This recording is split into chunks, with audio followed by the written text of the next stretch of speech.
सो इस वीडियो में मैं आपको ऐसे 3 सॉलिड रीजंस दूंगा जो ये प्रूव करेंगे कि अगर आपको आईआईटी या एनआईटी जैसे टॉप इंस्टीट्यूट में कोई भी सीट मिल रही है, किसी भी ब्रांच में एडमिशन मिल रहा है, तो आपको वो कभी नहीं छोड़ना चाहिए। Reason number 1, and that is the power of fraternity. See, आपको क्या लगता है कि जो ये आईआईटीएंस होते हैं, ये लोग अपनी लाइफ में इतना ज़्यादा सक्सेसफुल क्यों होते हैं?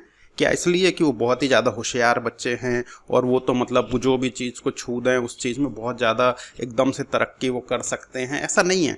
सही, आईआईटी जो हैं ये एक नेटवर्क है। यानी इसका क्या मतलब है कि अगर आपको आईआईटी जैसे इंस्टीट्यूट में एडमिशन मिल रहा है किसी भी ब्रांच में, तो आपको उस नेटवर्क का हिस्सा बनने का मौका मिल रहा है। वहाँ के जो प्रोफेसर्स हैं, हाँ, उस इंस्टीट्यूट के जो एलुमनी होंगे जो ऑलरेडी वहाँ से पास आउट हो चुके हैं, ये सब इतने स्ट्रॉन्ग नेटवर्क बना के रखते हैं और ये सब इतने हाई अचीविंग लोग हैं कि आप जब इनके नेटवर्क में आ जाते हैं, आप जब इनके कांटेक्ट में आ जाते हैं, तो उससे आपको लाइफ में इतने सारे फायदे होंगे जो कि आप अगर इन कॉलेजेस को छोड़ के किसी भी और कॉलेज में चले जाएं तो वहाँ पर उस तरीके का ये जो बेनिफिट, ये जो नेटवर्क का बेनिफिट था, ये पूरा आपके हाथ से चला जाएगा और ये लाइफ लॉन्ग आपको बहुत ही ज़्यादा, इसकी वजह से बहुत ज़्यादा आपको कई ऐसी अपॉर्चुनिटीज़ होंगी जिनके बारे में आपको पता ही नहीं चलेगा, जो आपको मिल सकती थी पर वो नहीं मिल पाई। ये जो आईआईटीज़ और एनआईटीज़ जो इंस्टीट्यूट हैं, ये अपने आप में इनका एक ग्लोबल रिकॉग्निशन है ना।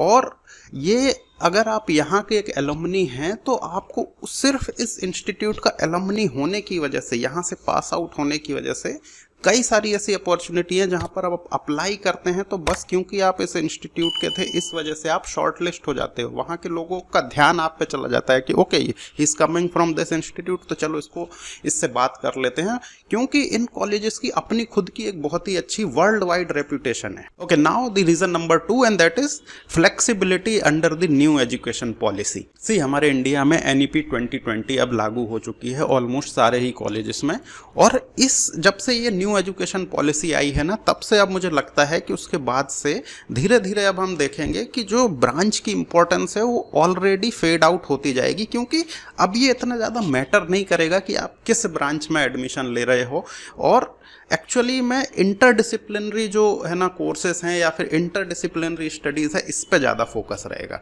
और आप किसी भी ब्रांच में हो, आप किसी और दूसरे ब्रांच के सब्जेक्ट्स में माइनर कर सकते हो। इस तरीके की कई सारी चीज़ें जो हैं अब इंक्लूड हो चुकी हैं बीटेक के करिकुलम में। इनफैक्ट हमारे अपने वीएनआईटी कॉलेज में भी इस तरीके का जो करिकुलम है न्यू एजुकेशन पॉलिसी के अंडर इम्प्लीमेंट हो चुका है और ऐसे अब माइनर कोर्सेज रन हो रहे हैं। तो इसलिए अब ये ज़्यादा इंपॉर्टेंट है कि आप ब्रांच पे इतना ज़्यादा ध्यान ना देके कॉलेज पे ध्यान दो। जो भी बेस्ट कॉलेज आपको मिल सकता है उस पर जाने की आप कोशिश करो।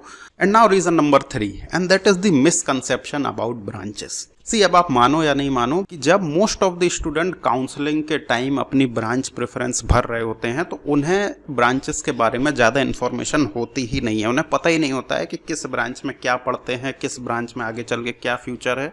इस वजह से बच्चों को लगता है नहीं भाई, एक ही ब्रांच अच्छी है। जैसे कि लेट से सबको जो है जनरली कंप्यूटर साइंस लेने का बहुत मन होता है और रियलिटी ऑफ द मार्केट इतनी ज़्यादा बच्चों को पता नहीं रहती है। फॉर एग्जाम्पल, अभी जो है कंप्यूटर साइंस का अगर हम एग्जाम्पल लें तो सप्लाई इतनी ज़्यादा हो चुकी है इंजीनियरिंग स्टूडेंट की जितनी डिमांड नहीं है। तो ये बातें बच्चों को नहीं पता है कि है ना, सप्लाई बहुत ज़्यादा है और डिमांड इतनी ज़्यादा नहीं है। और इसलिए अब आप बहुत ज़रूरी है कि अगर आप कंप्यूटर इंजीनियरिंग में अच्छे कॉलेज से जा रहे हो तब तो आपके लिए एक ईजी रास्ता है, लेकिन अगर आप किसी भी XYZ कॉलेज से आपने वो पढ़ाई कर ली तो आपका जो आगे का रास्ता है वो बहुत डिफिकल्ट भी हो सकता है, आपको इतनी ज़्यादा अपॉर्चुनिटी ना भी मिले, ये भी हो सकता है। तो ये सब बातें बच्चों को नहीं पता रहती हैं। एक्चुअली में क्या होता है आईआईटी और एनआईटी में, आप किसी भी ब्रांच में हैं, almost more than 50% of the student जो हैं वो नॉन कोर सेक्टर में ही जाके जॉब करते हैं। कोई डेटा एनालिटिक्स में चला जाता है, कोई सॉफ्टवेयर जॉब्स में चला जाता है, कोई फाइनेंस में चला जाता है, कुछ बच्चे जो है MBA करके और जो है मैनेजरियल जॉब्स में चले जाते हैं। इस तरीके की अलग अलग तरीके के डाइवर्स डायरेक्शन में बच्चे जाते हैं और इन सब जो अलग अलग डायरेक्शन में वो जाके अपना कैरियर बनाते हैं, वहाँ पर ये इतना ज़्यादा मैटर नहीं करता है कि उनने बीटेक किस ब्रांच में की थी। मैटर क्या करता है कि उनने बीटेक किस कॉलेज से किया था, किस कॉलेज के वो एलुमनी है, ये टैग सारी ज़िंदगी उनके साथ चलता है।